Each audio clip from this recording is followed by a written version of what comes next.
By the way, it's made and sold into the United States. Comes through Mexico. Thank you, sir. You've named Governor Landry to be new Special Envoy to Greenland. Yeah. How do you, what do you see that role entailing, and is it still your intention that Well, Greenland he called become me, part and of the you know, U.S.? he viewed Louisiana, the Louisiana Purchase. He said, "I'm governor of Louisiana," and he said, "I would love." I didn't call him; he called me. He's very proactive. He's a great guy. He's a deal guy. He's a deal maker type guy. And we need it for national protection. We need Greenland for national protection. They have a very small population. And I don't know, they say Denmark, but Denmark has spent no money. They have no military protection. If they say that Denmark was there 300 years ago or something with a boat, well, we were there with boats too, I'm sure. So we'll have to work it all out. But he felt very strongly, we need it for we need Greenland for national security. Not for minerals. We have so many sites for minerals and oil and everything. We have more oil than any other country in the world. We need Greenland for national security. And if you take a look at Greenland, you look up and down the coast, you have Russian and Chinese ships all over the place. We need it for national security. We have to have it.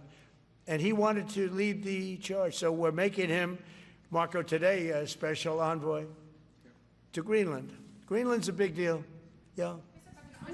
Can you give an update on the talks that took place this past weekend, and could a trilateral discussion of sort be the next step for Ukrainian, U.S., and Russian delegations? So the talks in Ukraine, Russia are going along.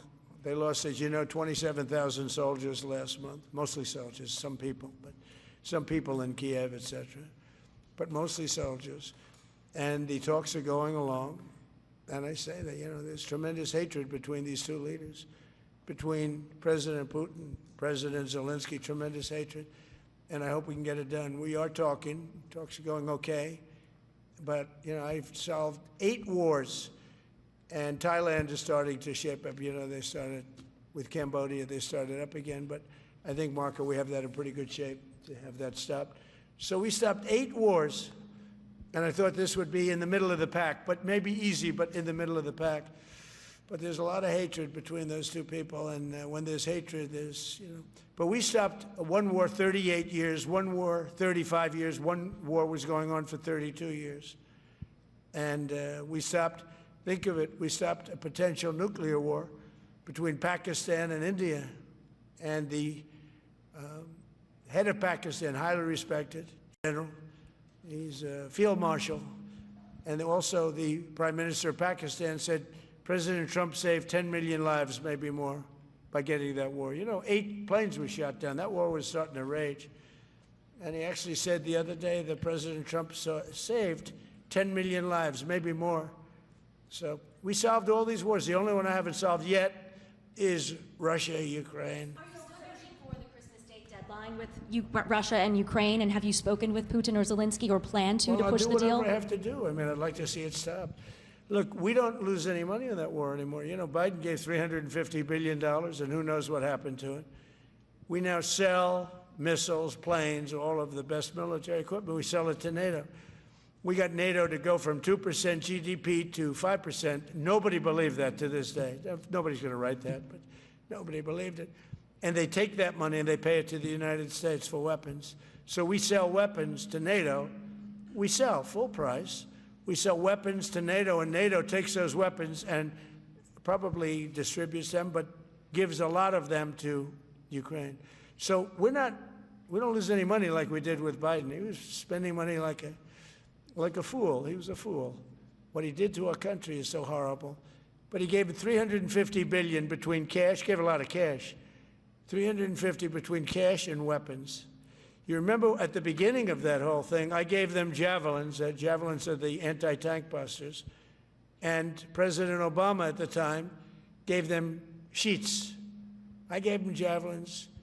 They gave them sheets. But, you know, the bottom line, it's time for, I think they're all tired of that war.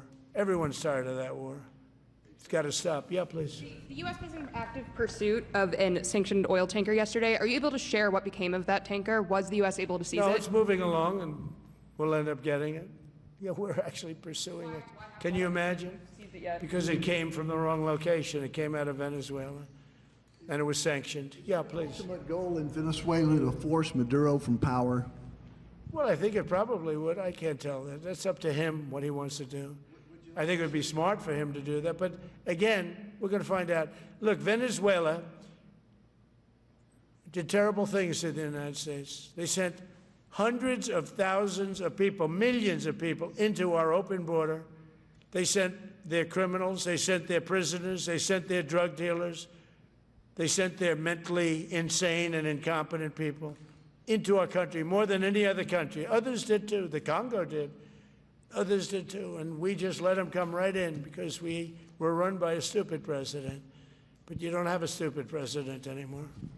Mr. President, have you set up the meeting with the health care insurers just yet? And what are you hoping to get? How are you hoping to lower I'll be setting it up. I think we're costs? going to meet with the healthcare insurers, the insurance companies.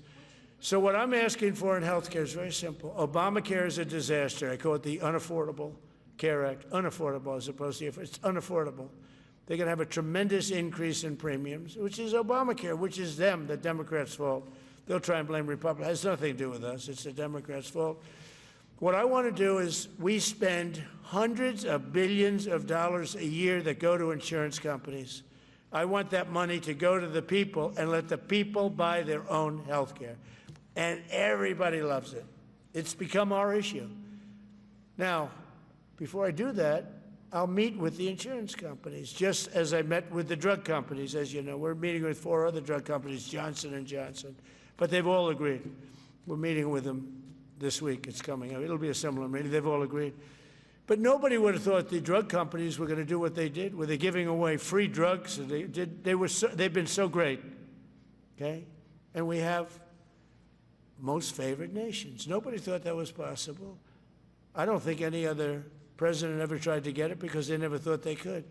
But with respect to the insurance companies, I want to meet. There's essentially 14 of them, 10 big, but there's a total of 14 pretty much, pretty big.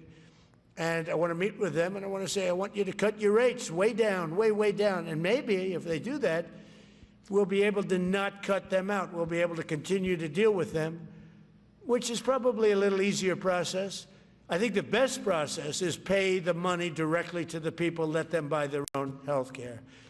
But I'm going to meet with them the first week back. I do it now, but they're trying to come up with a schedule. They want to meet badly, they've told me, but they want to come up with a schedule. I said, make it a good schedule. Your rates have to come way down. We're also going to meet with other insurance companies because under Biden, the insurance rates have gone through the roof. Auto insurance, home insurance. I mean, insurance companies are making far more than they're entitled to make. So we're going to be doing that. But just in the meantime, we'll be meeting with the insurance companies in the first week, the first few days back in Washington, because they're trying to come up with a proposal that will satisfy me. Thank you very much, everybody. Appreciate it. I hope you're going to enjoy the battleships. They're going to be beautiful. Thank you. And have a great Christmas if I don't speak to you. Thank you very much. Thank you very much.